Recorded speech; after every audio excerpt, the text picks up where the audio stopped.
국가보안법 위반 혐의로 민주노총 사무실 등을 압수수색했습니다. 조합원 일부가 해외에서 북한 공작원을 만나 공작금을 받은 정황이 포착된 건데 민주노총은 반발했습니다. 이재명 대표가 대장동 개발 티켓 의혹과 관련해 28일 토요일 검찰에 출석하겠다고 했습니다. 이 대표는 떳떳하다며 검찰이 오라니 또 가겠다고 했습니다. 김성태 전 쌍방울 회장에 대해 이틀째 고강도 조사를 이어간 검찰이 오늘 밤 구속영장을 청구할 방침입니다. 김기현 의원이 복수의 당대표 적합도 여론조사에서 오차 범위 밖 1위를 차지했습니다. 나경원 전 의원은 자맹에 들어갔습니다. 타워크레인 노조가 건설업체를 상대로 매달 400만 원이 넘는 상납금을 요구했다는 의혹과 관련해 경찰이 압수수색에 나섰습니다. 이번 설 연휴 기간 48만 명이 해외를 찾을 것으로 전망됐습니다. 지난해 대비 27배 정도 늘어난 것으로 구청 여권 창구도 국세통을 이뤘습니다. 폼페이오 전 미 국무장관이 2018년 방북 당시 김정은 위원장과 나눈 농담을 회고록에서 공개했습니다. 김정은이 당신이 나를 죽이려 했다는 것을 안다고 말해 자신도 맞받았다고 전했습니다.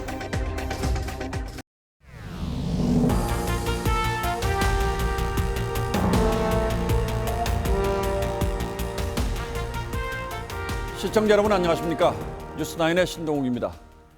오늘 국정원과 경찰이 국가보안법 위반 혐의로 민주노총 사무실 4곳에 대한 전격적인 동시 압수수색을 진행했습니다. 오전에 시작된 압수수색이 아직 진행 중인 곳도 있습니다. 국가보안법 위반 혐의로 민노총 본부 사무실에 대한 압수수색이 이루어진 건 처음 있는 일이고 국가보안법 위반 사건이 불거진 것도 지난 2013년 이석기 내란 음모 사건 이후 10년 만입니다. 민주노총 고위층 간부가 북한으로부터 지령을 받고 반국가 활동을 했다는 혐의가 포착됐기 때문입니다. 하지만 민주노총은 영장 집행을 하러 온 수사관들에게 거친 욕설을 퍼붓고 몸싸움을 벌였습니다. 오늘 뉴스9은 압수수색 현장 상황 먼저 보시겠습니다. 보도에 구민성 기자입니다. 국정원과 경찰 수사관들이 압수수색을 위해 중구정동 민주노총 본부 진입을 시도하자 조합원들이 막아서며 고성과 욕설이 오갑니다. 거친 몸싸움도 벌어졌습니다.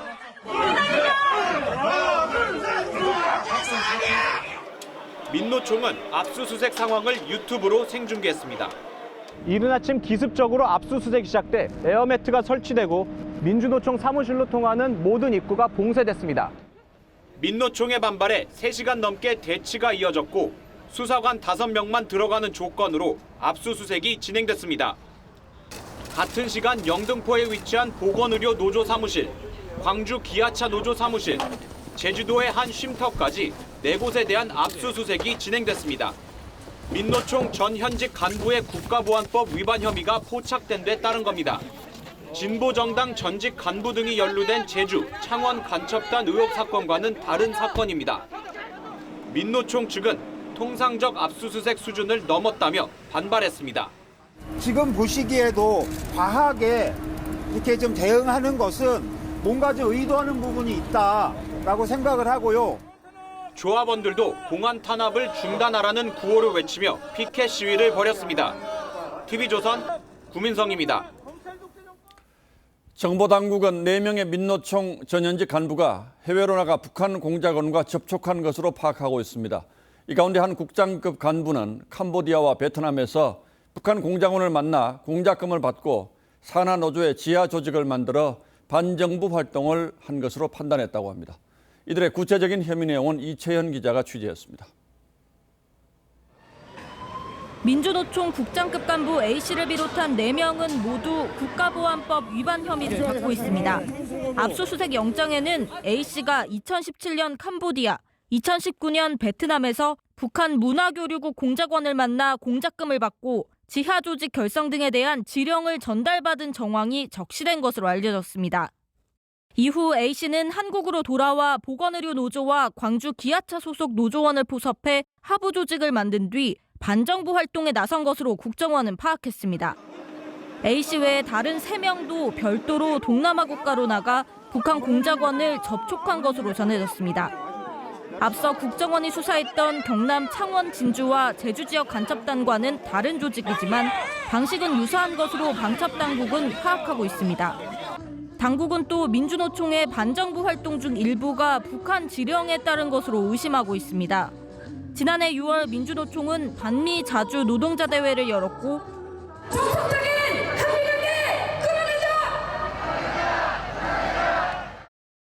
지난해 9월에는 한밤중 도둑처럼 사드기지 공사 장비와 미군을 반입시켰다는 성명을 냈습니다. 방첩당국은 10여 년간 내사를 통해 관련 증거를 확보한 것으로 전해졌습니다. TV조선 이채연입니다. 상당히 예민한 공항 사건에 연루되면서 민주노총은 1995년 출범 이래 최대 위기를 맞게 됐습니다. 진보적 노동운동을 표방하면서도 사실상 정치활동을 하고 있다는 비판을 받아왔는데 당국이 주목하는 대목은 북한과의 연관성입니다. 6달 전 북한 노동당 산하 조직이 보내온 연대사를 아직도 홈페이지에 올려놓은 건 무슨 뜻일지요? 민노총이 그동안 북한에 대해서 어떤 입장을 보여왔는지 이태희 기자가 자세히 살펴봤습니다. 작년 8.15 노동자 대회 때 북한 조선직업 총동맹이 보내온 연대사입니다. 미국과 남조선이 침략 전쟁 연습을 벌이고 있으니 단호하게 진뭉개해야 한다고 적혀 있습니다. 날짜는 주체 111년이라고 써 있습니다. 민노총 투쟁이 통일을 앞당길 수 있다는 내용도 담겨 있습니다. 여당에서 공개적 비판이 나왔지만 조선 노동당의 이중대가 아니라면 어떻게 이런 글들이 올라올 수 있겠습니까? 민노총은 이 글을 6개월째 홈페이지에 올려놓고 있습니다. 조회수는 15,000건이 넘었습니다. 조선직업 총동맹은 노동당 산하 조직으로 혁명 수행의 전위대를 표방하고 있습니다. 경찰은 민노총이 해당 글을 입수한 경로를 수사하고 있습니다. 양경수 민노총 위원장은 작년 8월 집회에서 한미동맹을 종료해야 한다고 발언하기도 했습니다. 미국의 한반도 전쟁 기조 전략을 막아낼 수 있을 것입니다. 민노총은 강령에 핵무기 종식을 천명했지만 북한의 6차례 핵실험에도 거의 침묵했습니다. 오히려 2006년 북한이 첫 핵실험을 했을 땐 미국의 대북 압박 정책이 부추겼다며 미국을 겨냥했습니다. TV조선 이태희입니다. 다음 뉴스입니다. 민주당 이재명 대표가 지난번 소환 때 검찰에 제출한 서면 진술서를 공개하면서 여론전에 나섰습니다. 동시에 검찰의 두 번째 소환 통보에도 응하겠다고 밝혔습니다. 잘못한 건 없지만 검찰이 나오라니 나가겠다고 했습니다. 다만 검찰이 지정한 27일이 아닌 그 다음 날 28일 토요일에 나가서 조사받겠다고 밝혔습니다. 신유만 기자가 보도합니다. 이재명 대표가 재래시장에 들어서자 지지자들이 환호합니다. 이 대표는 먹거리를 사며 상인들과 대화도 나눴고 분식집에서 식사도 했습니다. 이 대표는 검찰의 출석에 당당히 응하겠다고 밝혔습니다. 검찰이 이 대표에게 두 번째 소환을 통보한 지 이틀 만인데 주말인 28일에 나가겠다고 했습니다. 아무 잘못도 없는 제가 또 오라고 하니 제가 가겠습니다. 주중에는 일을 해야 되겠으니까 제가 27일 아니고 28일 토요일에 그러면서 대장동 사업과 위례신도시 사업은 시민을 위해 이익을 환수한 잘한 일이었다고 결백을 강조했습니다. 없는 제도 만들고 있는 제도 덮으면서 사적 이익을 위해서 검찰권을 남용하는 일부 정치검찰 국민이 지켜보고 있고 이 대표는 수십 명 국회의원과 함께 나갔던 지난 출석과 달리 이번엔 변호사 한 명만 대동하기로 했습니다. 이 대표는 앞서 성남FC 후원금 의혹과 관련해 검찰에 제출한 진술서를 SNS에 공개했습니다. 여당은 이 대표가 검찰에 소명할 비리가 줄줄이 사탕이라면서 당대표 사무실을 검찰청으로 옮기라고 비꼬았습니다. 포스트 이재명 시나리오가 이미 준비됐다는 소문이 돌고 있습니다. 이제 이재명 대표는 홀로 광야에 버려진 듯합니다.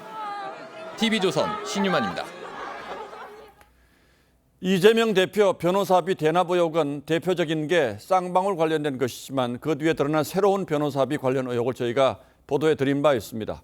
이 대표가 성남시장 시절 추진한 일공단 공원화 사업 관련한 소송이었는데 여기에서는 잘 아시는 화천대유의 김만배 씨가 등장합니다. 김 씨가 성남시 소송의 변호사를 지원해준 정황이 담긴 이메일을 저희 취재진이 확보했습니다. 김도영 기자가 자세히 전하겠습니다. 2015년 10월 5일 화천대유 이성문 대표가 성남도시공사 정민용 팀장에게 보낸 상고이유서 수정 파일이란 이메일입니다. H로펌의 수정안을 A 변호사 측에서 재수정한 것이라며 최종안이 될 듯하다고 적혀 있습니다. 이때는 성남시가 당시 이재명 시장이 제일 공약으로 내세웠던 성남 1공단 공원화 사업을 추진하면서 기존 사업권이 박탈된 시행사와 소송을 벌이던 시기였습니다. 성남시는 2심에서 패소해 이 시장의 공약 이행이 불투명해진 상황이었는데 성남시는 이메일을 받은 날 대법원에 상고했습니다. 당시 성남시 변호는 H로펌이 맡았는데 다른 로펌 소속 A 변호사가 H로펌 서류를 수정해 반영했다는 겁니다. A 변호사는 이 건과 관련해 선임계를 낸 적도 없었습니다. 결국 성남시는 대법원에서 최종 승소했는데 김만배 씨가 대주주로 있는 화천대유에서 A 변호사 측에 2억 원을 지불했습니다. 김 씨가 회사 돈을 써가며 이 시장 측 소송을 도운 셈입니다. H로펌은 이메일 내용과 관련해 드릴 말씀이 없다고 했고 A 변호사 측은 화천대유에 대한 종합적인 법률 자문 차원이었다는 입장을 전해왔습니다. 검찰은 해당 이메일을 확보해 내용을 분석하고 김 씨가 변호사비를 지원한 경위와 배경을 파악 중입니다. TV조선 김도영입니다. 자, 좀 복잡하죠. 이 사건 관련한 의혹이 하나 더 있습니다.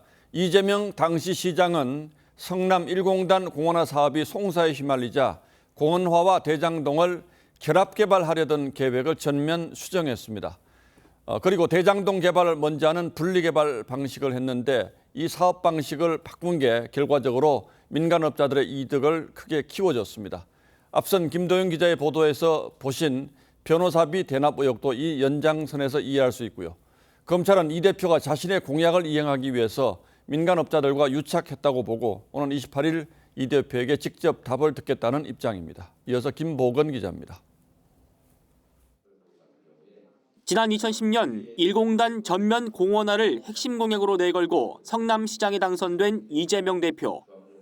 1공단 부지에 주상복합 건물을 지으려던 시행사와 소송전이 길어지자 대장동 개발 사업자에게 성남 1공단 공원화를 책임지게 하는 결합개발 방침을 철회하고 대장동을 먼저 개발하는 분리개발로 선회했습니다.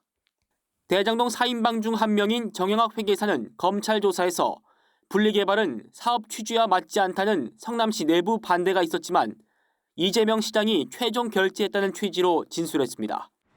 정 회계사는 검찰에 결합개발에서 분리 방식으로 바뀌면서 대장동 민간업자들이 100억 원가량의 비용을 아꼈다고도 설명했습니다.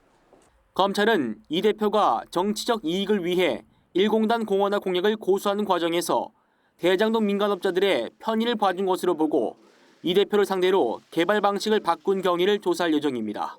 TV조선 김보건입니다.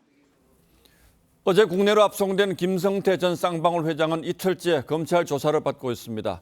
체포 시한이 내일 새벽 3시쯤이어서 오늘 밤에는 구속영장을 청구해야 하는데 수사가 어떻게 진행되고 있는지 취재기자 연결해서 현장 상황 알아보겠습니다.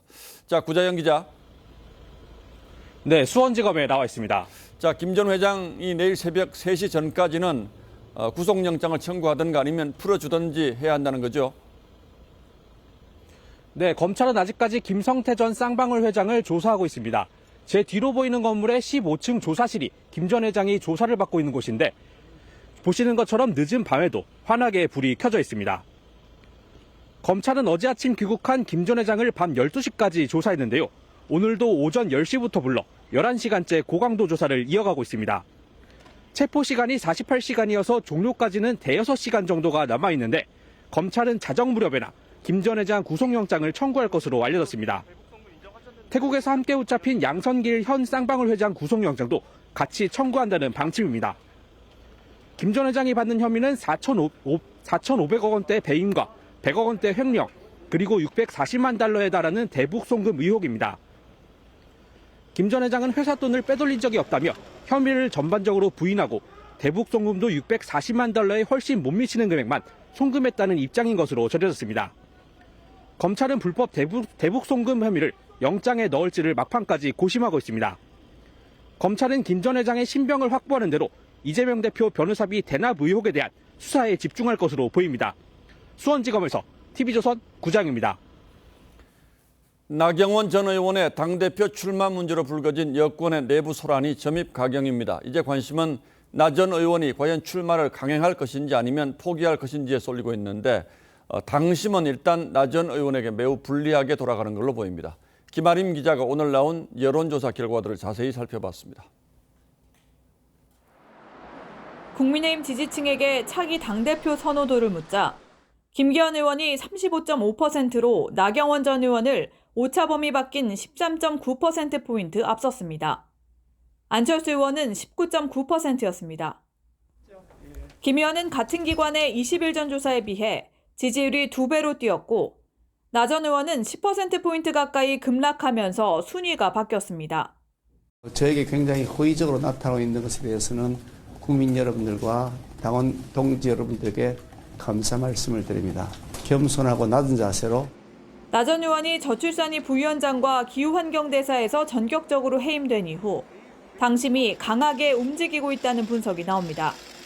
또 다른 2개 조사에서도 김 의원이 나 전 의원을 오차 범위 밖인 11.7%포인트와 11.5%포인트 차로 따돌렸습니다. 김 의원은 20, 30대를 제외하고 전 연령에서 앞섰는데 나 전 의원의 지역구가 있는 수도권에서도 접전이었습니다. 이번 여론조사에는 나 전 의원과 김대기 대통령 비서실장의 직접적인 충돌과 초선 의원 50명의 비판 성명 발표는 반영되지 않았습니다. 제 사안뿐만 아니라 우리 국정에 있어서도 다소 이 정보가 왜곡되거나 그런 경우가 왕왕 있지 않나. 전문가들은 나 전 의원이 여론 흐름을 바꿀 계기를 만들지 못할 경우 현 추세가 이어질 것으로 전망하고 있습니다. TV조선 김하림입니다.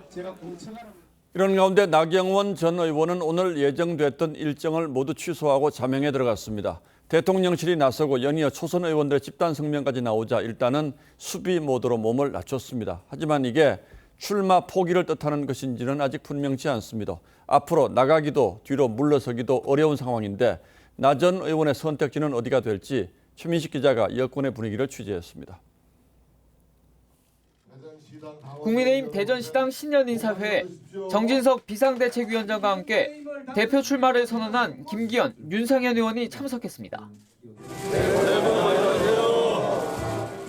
그간 당 행사에 참석해온 나경원 전 의원도 참석할 예정이었지만 오늘 아침 돌연 취소했습니다. 자신의 임은 대통령 참모들의 왜곡된 보고 때문이라고 주장한 이후 대통령실의 반박을 비롯해 당 내부 비판이 쏟아지자 부담을 느낀 것이란 분석이 나옵니다. 대통령에 대해서 큰 결례를 범한 것이다. 자꾸 대통령을 끌어들이면 안 됩니다. 여당 중진인 광역 단체장들도 나 전 의원에 대한 비판에 가세했습니다. 김태흠 충남지사는 장만 서면 얼굴을 내미는 장돌뱅이냐며 가볍게 행동하지 말고 자중하라고 지적했고 홍준표 대구시장은 건물 투기 문제에 대한 해명이 먼저라고 꼬집었습니다. 이에 대해 나 전 의원 측은 저출산위원회 부위원장직을 요구한 적이 없고 정치에 이용한 적도 없다며 당내 비판에 대한 해명문을 배포했습니다. TV조선 최민식입니다.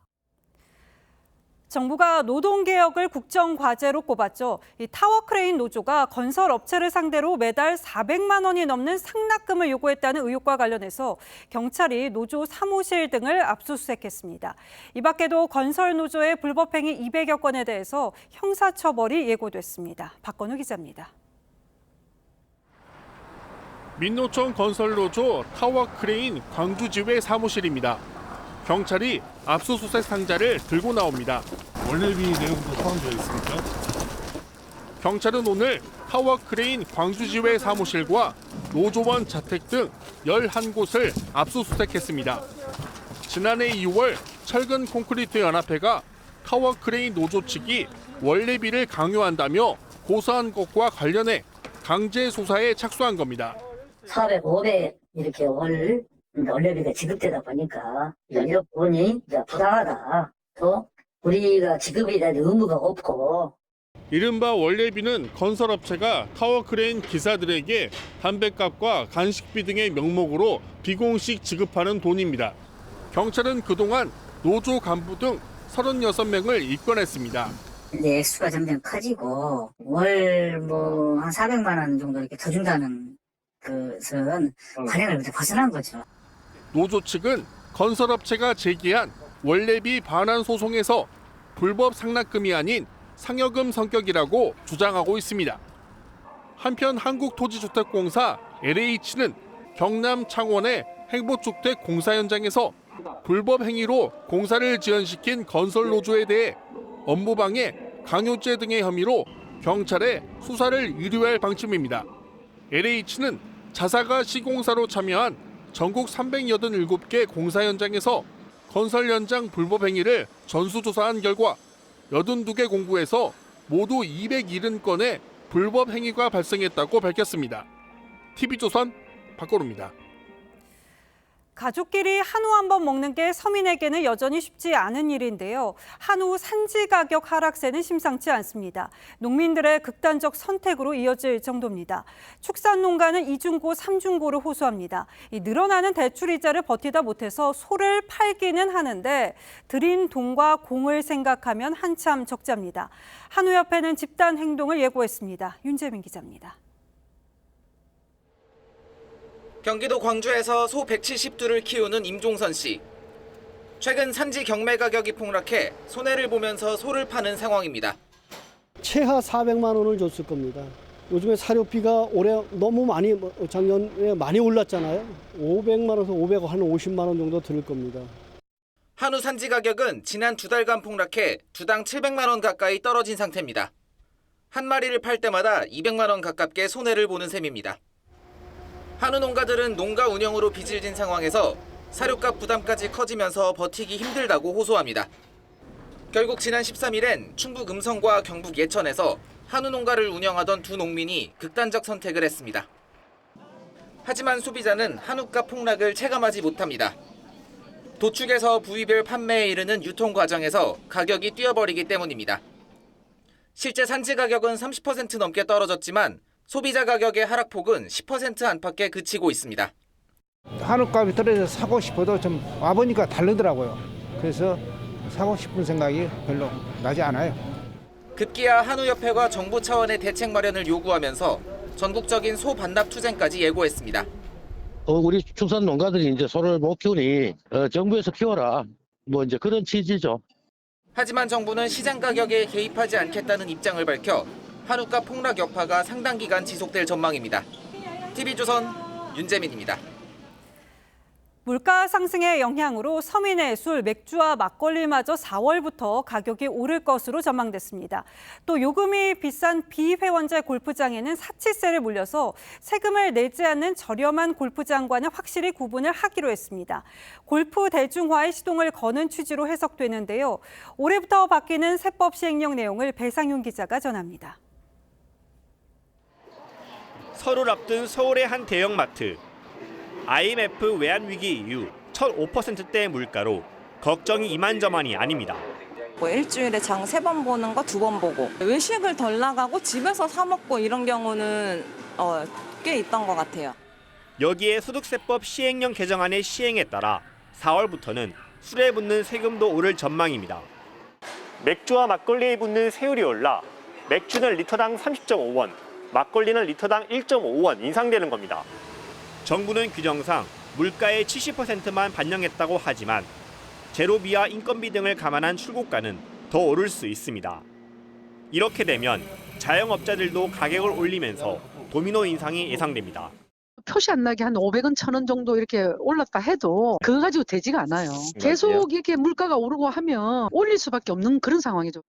그동안 요금을 올리며 폭리를 취한 비회원제 골프장에는 면세 혜택을 없애고 개별 소비세를 물립니다. 세금을 내지 않으려면 대중형 골프장처럼 지금보다 최대 4만 원가량 요금을 낮춰야 합니다. 대중형 골프장을 제외한 비원제 골프장은 12,000원을 부과를 하게 되고 또 전세 사기를 예방하기 위해 보증금이 1,000만 원을 넘기면 임대인의 동의 없이 미납 국세를 볼 수 있고 상속세가 2천만 원을 넘고 상속받은 재산 중 금융재산보다 더 크면 문화재나 미술품으로도 상속세를 낼 수 있게 됩니다. TV조선 배상윤입니다. 설 연휴를 앞두고 구청 여권 창구가 북새통입니다. 이 거리두기 규제가 완화되면서 해외여행을 준비하는 사람이 크게 늘었기 때문인데요. 지난해 설 연휴와 비교해서 인천공항을 이용할 해외 여행객 수가 27배 늘어날 전망입니다. 한지은 기자가 취재했습니다. 점심시간 여권 발급 창구 앞. 대기석엔 빈자리가 없습니다. 40분에서 50분 정도 기다린 것 같아요. 지금 이렇게 번호표를 뽑으면 1시간쯤 뒤 이렇게 번호가 불립니다. 여권 찾으러 점심시간에 잠깐 짬내서 왔는데 한 40분 정도 기다린 것 같아요. 늦어가지고. 다른 구청들도 평일에도 여권 창구의 대기 인원이 100명에 달하는 등 사정이 비슷합니다. 설 연휴에 그 해외여행을 하시려는 분들이 많으셔서 저희 구에서 1월 9일 날 월요일 날 632분 정도가 접수를 하셨습니다. 코로나 규제가 완화되면서 해외여행객이 크게 늘었기 때문인데 이번 설 연휴 기간 48만 명이 인천공항을 이용할 것으로 예상돼 지난해 설 연휴보다 27배 늘 전망입니다. 직장 휴가 내가지고 설 연휴를 맞이해가지고 아이들 데리고 여행 다녀오려고 하고 있습니다. 출국자가 가장 많은 건 연휴 전날인 20일로 7만여 명이 인천공항을 통해 출국할 것으로 보입니다. 방역당국은 해외여행 시에도 인구 밀집 지역에서는 마스크를 착용하는 등 방역에 신경 써줄 것을 당부했습니다. TV조선 한지은입니다. 설 명절에는 부침개나 전 등 식용유를 이용한 음식 많이 만들게 되죠. 자칫 식용유 과열로 불이 날 수 있는데 이때 당황해서 물을 뿌리면 더 큰 화재로 번질 수 있습니다. 대처법을 김동영 기자가 전합니다. 식용유가 담긴 냄비를 가열하자 5분여 만에 흰 연기가 피어오릅니다. 또다시 5분여가 흐르자 식용유에 불이 붙기 시작합니다. 불을 끄려고 물을 뿌렸더니 마치 폭발하듯 불길이 커집니다. 일반 소화기로 진화를 시도하지만 식용유에 붙은 불은 쉽게 꺼지지 않습니다. 물과 식용유의 온도 차이에 의해서 발생된 수증기와 기름의 유증기가 혼합되어서 수증기를 타고 화염이 급격하게 폭발적으로 2년 전 설 명절 연휴 당시 부산의 한 식당에서 불이 난 식용유에 물을 뿌렸다가 2명이 다치기도 했습니다. 식용유에 처음 불이 붙었을 땐 주방에 있는 입 넓은 채소를 이용해 불을 꺼야 합니다. 하지만 불길이 커지면 주방 화재 전용 소화기를 사용해야 합니다. 이 같은 K급 소화기는 기름 위에 거품을 덮어 산소 공급을 막고 온도를 낮춰줘 식용유 화재에 효과적입니다. 하지만 K급 소화기 보급률은 여전히 낮습니다. 주방의 소화기는 따뜻하고 홀에 있는 소화기를 쓰고 있죠. 아마 어떻게 대처하려 해도 이게 참 걱정이 그래요. 소방당국은 식용유를 이용해 음식을 조리할 때 가급적 자리를 비우지 말고 자리를 떠날 땐 반드시 가스레인지를 꺼줄 것을 당부했습니다. TV조선 김동영입니다. 설악산 등 백두대간은 지금 말 그대로 설국의 정치를 풍기고 있습니다. 보기에는 더없이 좋지만 눈이 얼어붙은 겨울산은 사고에 취약한데요. 이승훈 기자가 안전하게 겨울 산행 즐기는 방법 알려드리겠습니다. 해발 900m 한계령 정상입니다. 산 능선을 따라 은빛 설경이 펼쳐집니다. 숲은 새하얀 눈꽃으로 가득하고 나뭇가지엔 한파에 핀 상고대가 운치를 더합니다. 꽃나무에 있는 꽃보다도 나무에 핀 이 설화가 이렇게 아름다운 거는 60년 만에 처음 본 것 같아요. 60cm가 넘는 폭설이 빚어낸 백두대간의 설경은 겨울산의 정취를 그대로 보여줍니다. 하지만 아름다운 겨울산은 등산객에게 치명적인 위험을 초래할 수 있습니다. 눈 쌓인 산에서는 체력이 2배 빨리 소진되고 길을 잃거나 추락하는 등 안전사고의 위험이 도사리고 있습니다. 등산로는 이렇게 쌓인 눈이 얼어붙어 균형을 잡기 힘들 정도로 미끄럽습니다. 실제로 폭설이 내린 지난 16일 설악산에선 60대 등산객이 조난당해 헬기로 구조됐고 어제 오대산에서도 60대 등산객이 해가 진 산속에서 길을 잃기도 했습니다. 쉽게 말하면 겨울철에는 그 해가 일찍 지거든요. 어두우면 방향 감각이 없어요. 겨울산을 오를 땐 미끄럼 방지용 아이젠과 방한용품, 비상식량을 챙기고 조난을 당하면 체온을 유지하며 재빨리 신고해야 합니다. 또 혼자 등산하면 사고에 대응하기 어렵기 때문에 2명 이상 팀을 이루는 게 좋습니다. TV조선 이승훈입니다. 이 남부지방이 극심한 가뭄으로 먹을 물이 부족한 상황이라는 소식 전해드렸는데요. 아니나 다를까 지난 한 해 남부지방 가뭄이 무려 227일로 1년의 3분의 2에 달했던 것으로 나타났습니다. 집계가 시작된 1974년 이래 49년 만에 최악입니다. 가뭄 원인의 밑바탕에는 지구온난화로 분류되는 현상이 있었습니다. 신경희 기자가 좀 더 설명드리겠습니다. 지난해 지역별 가뭄의 정도를 보여주는 지도입니다. 호남과 영남으로 내려갈수록 색이 더 진해집니다. 작년 한 해 남부지방의 가뭄 일수는 총 227일로 1974년 관측 이래 최악이었습니다. 특히 가뭄 일수 281일을 기록한 광주와 전남엔 강수량이 평년 대비 60%에 그쳤습니다. 여름호우로 중부지방은 해갈이 됐지만 남부지방은 목마름이 계속되고 있습니다. 최악의 가뭄은 스페인어로 여자아이란 뜻의 라니냐가 영향을 줬습니다. 그 라니냐가 발생을 하면 우리나라는 되게 그 가뭄이 남부지방으로 특히 가뭄이 드는 확률이 높아요. 라니냐는 온난화로 인해 이례적으로 3년째 극성입니다. 동태평양 적도 부근 해수 온도가 낮아지면 따뜻한 바닷물은 서태평양으로 밀려옵니다. 이로 인해 저기압대가 형성되면 장마전선을 중부지방으로 더 밀어올립니다. 고기압의 영향을 많이 받게 되는 시기가 나타나게 되면 절대적인 강수의 수 자체가 적어지기 때문에 가뭄은 오는 3월까지 이어질 전망입니다. TV조선 신경입니다. 반도체와 디스플레이 등 우리나라 주요 수출품이 고전하고 있습니다. 경기 침체와 더불어서 기술 격차도 빠르게 좁혀지면서 위기감이 커지고 있는데요. 정부가 국가 전략 기술에 주요 수출품을 포함시키는 등 지원에 나섰습니다. 유혜림 기자입니다. 휘어지는 OLED 패널 260개를 이어붙인 초대형 패널. 당기면 늘어나는 디스플레이와 투명한 패널까지 한국 기업들이 CES에서 선보인 기술들입니다. 하지만 현실은 녹록치 않습니다. 지난달 디스플레이 수출액은 35.2% 줄었고 반도체와 휴대폰, 컴퓨터 등도 25% 이상 감소했습니다. 정부도 현 위기를 심각하게 인식하고 긴급 대책회의에 나섰습니다. 국제에서도 굉장히 어렵다고 하고 경제 전망도 그렇고 실제 금융권에서 들려온 소식도 굉장히 좀 불안한 소식들이 많이 들려오고 있습니다. 디스플레이 분야에선 LCD를 장악한 중국 기업들이 OLED 분야도 빠르게 추격하고 있습니다. 정부는 반도체에 이어 디스플레이도 국가 전략 기술에 포함시켜 설비 투자 세액 공제를 받을 수 있게 할 계획입니다. 또 디스플레이 분야에 정책 금융자금 약 9천억 원을 투입하기로 했습니다. 반도체나 디스플레이나 마찬가지지만 선제적인 투자를 할 수 있게 정부가 뒷받침하는 게 중요하지 않을까 이렇게 생각을 합니다. 정부는 디스플레이를 시작으로 반도체 2차 전지까지 현장 점검에 나서 기업 주도가 아닌 민관 합동으로 수출 부진 위기를 극복해 나가겠다는 계획입니다. TV조선 유혜림입니다. 예, 다음 뉴스입니다. 아랍에미리트 국빈 방문을 마치고 스위스로 이동한 윤석열 대통령이 다보스에서 사흘간의 경제 외교 일정을 시작했습니다. 앞서 쥐리 동포 간담회에선 이승만 전 대통령 이름을 여러 차례 언급했다는데 어떤 배경이었는지 현지에서 김정우 기자가 취재했습니다. 쥐리 동포 간담회로 스위스 일정을 시작한 윤석열 대통령은 동포 사회 역사를 설명하며 이승만 전 대통령을 언급했습니다.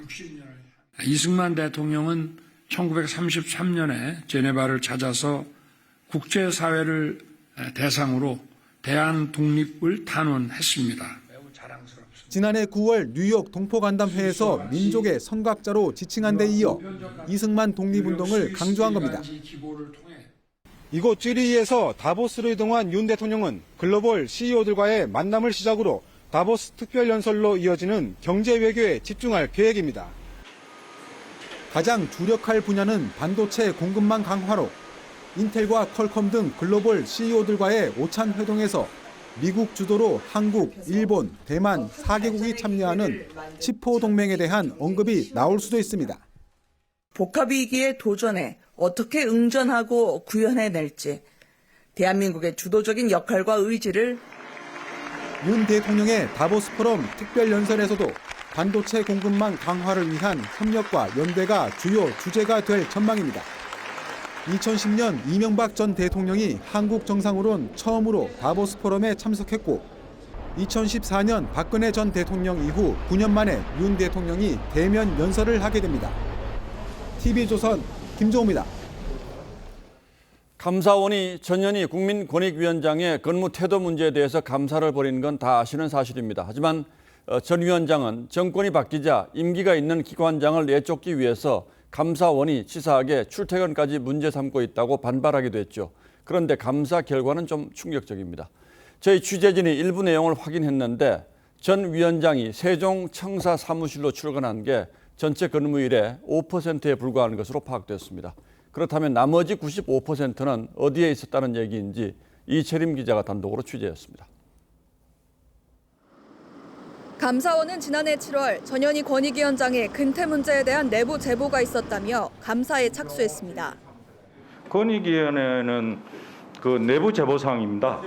도저히 묵과할 수 없는 내용이었습니다. 하지만 전 위원장은 기관장의 출근엔 다양한 형식이 있다며 허위 제보라는 반박 회견까지 했습니다. 출근 도장 찍고 외부 업무하는 이런 식이 아니고요. 현장 근무나 요양 근무나 간담회나 또 다양한 형태로 할 수가 있기 때문에 감사원은 지난 반년간의 감사를 통해 전 위원장의 근무지가 확인되지 않은 날이 근무일의 95%에 달하는 것을 확인한 것으로 전해졌습니다. 정무직 고위공직자는 출퇴근 시간과 장소와 관련한 근태 기준은 없지만 정상 근무한 걸로 보기 어렵다는 지적이 나옵니다. 직무 수행 장소가 제대로 소명되지 않는다면 그건 심각한 문제죠. 비상근이 아니잖아. 국민 세금으로 월급 받는 사람이. 감사원은 이 같은 내용을 담은 잠정 결과를 지난해 11월 권익위에 통보했고 전 위원장 측은 감사원이 대면 조사 날짜 협의를 안 해 사실관계를 소명조차 못했다며 지난달 잠정 결과를 부인하는 의견을 제출한 것으로 알려졌습니다. TV조선 이채림입니다. 자동차를 몰고 우회전할 때 습관적으로 그냥 도는 분들이 많습니다. 사고도 많이 나죠. 이런 사고를 줄이기 위해서 우회전 관련 교통법규가 바뀝니다. 홍영 기자와 따져보겠습니다. 자, 홍 기자 먼저 지금은 없는 우회전 신호등이 추가가 된다고요? 네, 모든 교차로는 아니지만 이런 우회전 신호등이 설치되는 곳에서는 반드시 이렇게 녹색 화살표 모양의 우회전 신호가 켜졌을 때만 우회전을 할 수 있습니다. 예. 이 신호를 위반하다 적발되면 승용차일 경우 범칙금 6만 원에 벌점 15점이 부과됩니다. 우회전 신호등이 없는 데서는 그럼 어떻게 해야 되죠? 네, 정면에 보이는 신호등이 빨간불이라면 이 건널목에 사람이 있건 없건 관계없이 우선 멈춰야 합니다. 예. 지난해 7월 시행된 도로교통법 개정안은 사람이 있을 때만 멈췄다 가라고 했는데 이제 무조건 일단 정지인 겁니다. 또 전방의 신호가 녹색일 때는 횡단보도에 보행자가 있을 때만 멈췄다가 건너간 뒤에 우회전하면 됩니다. 자, 이렇게 되면 차가 많은 곳에서는 정체가 좀 심해질 수도 있겠군요. 네, 평소 교통체증이 심한 지역에서는 그런 좀 불만이 나올 수도 있는데요. 이 화면을 먼저 보시죠. 횡단보도를 건너려다가 갑자기 우회전하는 차량 때문에 놀란 경험 한 번쯤 있으실 겁니다. 예. 특히 이런 트럭이나 버스 같은 대형 차량들은 보행자를 발견하지 못해서 큰 사고로 이어지는 경우가 많습니다. 해마다 우회전 교통사고는 크게 줄지 않고 있고 또 연간 130명 정도는 우회전하는 차량에 치여 목숨을 잃고 있습니다. 예. 경찰청이 전국 15곳에 우회전 신호등을 시범 설치해봤는데요. 이 보행자 안전에 효과가 있다고 봤습니다. 단속으로부터 회피하기 위해서 횡단보도 신호등을 확인하는 것도 중요하지만 더 근원적인 거는 보행자를 안전하기 위해서 이제 신호등을 만든 거니까 주변의 보행자부터 먼저 살피는 운전 습관이 일단 바람직하다고 생각이 됩니다. 그런데 우회전 신호등은 어떤 곳에 생기는 거죠? 네, 보행량이 많은 곳이나 또 우회전 교통사고가 잦은 곳에 우선 설치합니다. 또 대각선 방향 횡단보도가 있거나 이런 방음벽 같은 방해물 때문에 우회전하는 차가 잘 안 보이는 곳도 대상입니다. 예. 이 지자체와 논의를 거쳐야 해서 주변에서 쉽게 보려면 시간이 좀 걸릴 것으로 보입니다. 이 개정안은 이번 주 일요일 22일부터 시행되지만 단속은 석 달간 계도 기간을 거친 뒤에 시작합니다. 단속 여부를 떠나서 이제는 우회전 운전 습관 자체를 운전자 스스로 좀 바꿔야 할 때가 됐군요. 예, 홍영 기자 잘 들었습니다.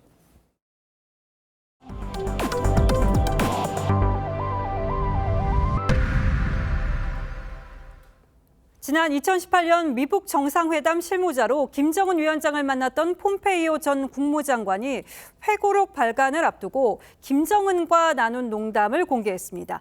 김정은이 첫 대화에 당신이 나를 죽이려 했다는 것을 안다고 말해서 자신도 맞받았다고 전했습니다. 당시 두 사람 사이에 오갔던 대화가 농담이었다고는 하지만 의례적이지는 않습니다. 황정민 기자가 전후 상황을 좀 더 설명드리겠습니다. 북한 김정은 위원장과 마이크 폼페이오 전 미 국무장관이 웃음기 없는 표정으로 악수를 나누고 있습니다. 지난 2018년 4월 미 백악관이 공개한 사진입니다. 폼페이오 당시 CIA 국장이 싱가포르 미북 정상회담 전 비핵화 문제 등을 논의하기 위해 김 위원장과 1시간 넘는 극비리 회동을 가졌을 때입니다. 이번에는 두 사람이 첫 대면에서 나눈 대화 일부가 폼페이오의 회고록을 통해 공개됐습니다. 먼저 김 위원장이 당신이 나타나리라 생각하지 못했다.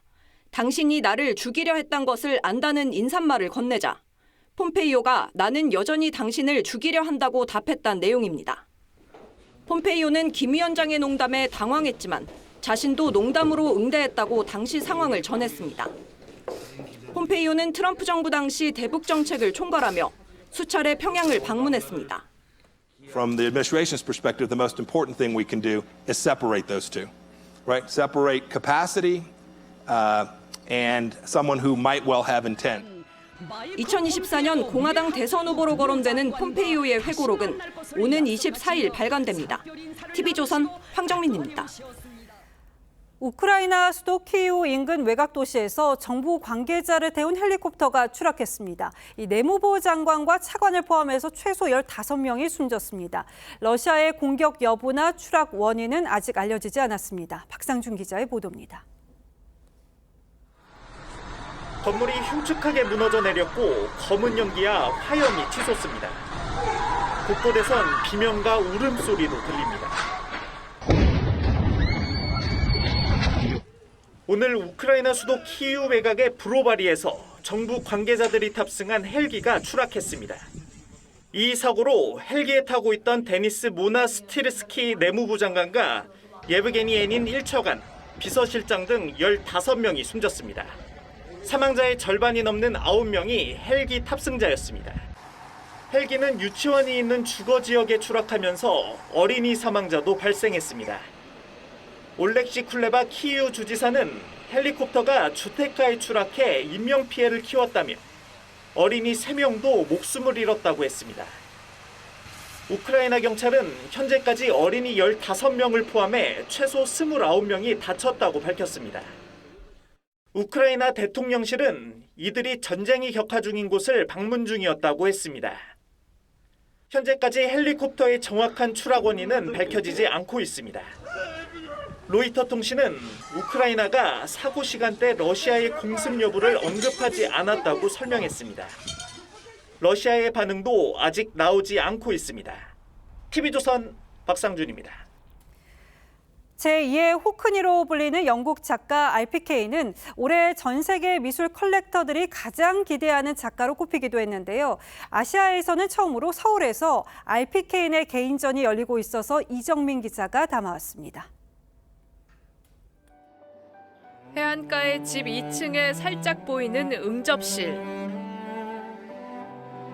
또 다른 그림에선 같은 장소가 내부자의 시선을 통해 전혀 다른 분위기의 공간으로 관람객을 초대하고, 외부에서 본 1층 방은 안에서 보니 신비로운 저녁 어스름을 담아낸 침실입니다. I was kind of playing with the idea of how the two works relate to each other, and I thought it just might add another dimension to exhibition making. 케임브리지에서 건축을 전공한 RPK는 입체와 평면을 넘나드는 구도를 표현하고, 능선 같은 주변 풍경도 보는 사람의 위치에 따라 변신합니다. 하나의 이어진 세계관을 볼 수 있는 것도 굉장히 흥미로운 지점인데, 컬렉터들이 가장 기대하는 작가 1위에 선정될 정도로. 젊은 작가 케인의 꿈은 세계 미술계의 주목보다는 평생 그림을 그리며 작품으로 몰입과 평안함을 주는 겁니다. I still want to create the kind of the feeling I I feel when I look at David Hockney's work. Felt like I was like levitating. It's almost like a really otherworldly experience. 특유의 색채 표현으로 제2의 데이빗 호크니로 불리는 케인. 그림으로 감명을 주려는 그의 노력에 세계 미술계가 주목하고 있습니다. TV조선 이정민입니다.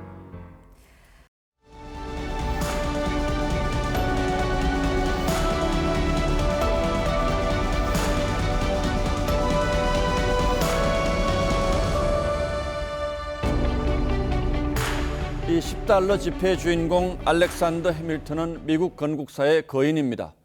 연방정부의 깃털과 중앙은행을 세워 경제의 토대를 닦았고 양당 정치의 한 축인 공화당의 시조로도 꼽힙니다. 그를 시기하고 정오했던 부통령 애런 버가 그를 결투에 불러냈습니다. 권총 결투로 아들을 잃었던 그는 첫 발을 빗나가게 쏘겠다는 글을 남기고 나갔습니다. 결국 그는 하늘로 총탄을 날렸고 버의 총탄은 그의 척추에 박혔습니다. 해밀턴은 숨을 거두며 버를 용서한다고 했습니다. 살인죄로 기소된 버는 정치 생명이 끊겨 프랑스로 결국 망명했고 돌아와 어렵게 살다 세상을 떠났습니다. 그리고 200년이 흐른 뒤 두 후손들이 모여 옛 결투를 재연했습니다.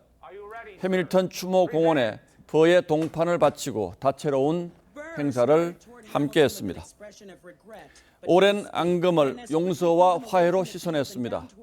영국 속담에 용서는 가장 고귀한 승리라고 했습니다. 노자는 원한을 덕으로 갚는다고 했고 공자는 발음으로 원한을 갚는다고 했죠. 어제 5.18 민주화운동 3대 단체가 서울 현충원을 찾아 43년 전 진압 과정에서 숨진 계엄군과 경찰관 묘소에 처음으로 참배했습니다. 그동안 얼마나 힘들었냐며 묘비를 어루만졌습니다. 지켜보던 특전사 동지의 사람들과 순직 군경 유가족, 기자들까지 눈시울을 붉혀 눈물바다를 이뤘습니다. 5월 단체 사람들은 어쩔 수 없이 명령을 따르다 목숨을 잃은 사람들도 피해자라고 했습니다. 5월의 아픔을 겪는 모두가 용서할 수 있도록 특전사 동지회와 소통하겠다고 했습니다. 그렇듯 5.18 트라우마는 장병들에게도 깊이 남아 있습니다. 죄책감에 빠져 사람 만나기를 꺼리고 우울증, 정신질환에 시달리기도 합니다. 종교의 힘으로 버티거나 술에 찌들어 살다 가정 파탄이 나고 극단적 선택을 한 예까지 있다고 합니다. 그런 사실을 접한 희생자 유가족들이 차츰 마음을 열면서 장병들도 용기를 내기 시작했습니다. 재작년 처음으로 공수부대원이 자신의 총격에 숨진 시민의 유족을 만나 사죄하고 묘소를 눈물로 참배했습니다. 5.18 어머니 회를 찾아와 머리 숙인 장병들을 어머니들이 용서하기도 했습니다. 그리고 지난주엔 특전사 동지회가 귤상자를 들고 부상자회를 방문해 5.18 진실 찾기에 힘을 보태겠다고 약속했습니다. 속죄와 용서를 주고받는 행렬은 어제 현충원까지 이어졌습니다.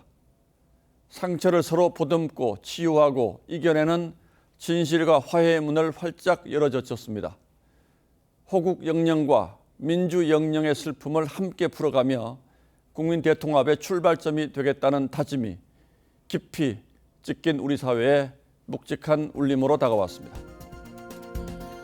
1월 18일 앵커의 시선은 속죄, 용서 그리고 43년 만의 화해였습니다.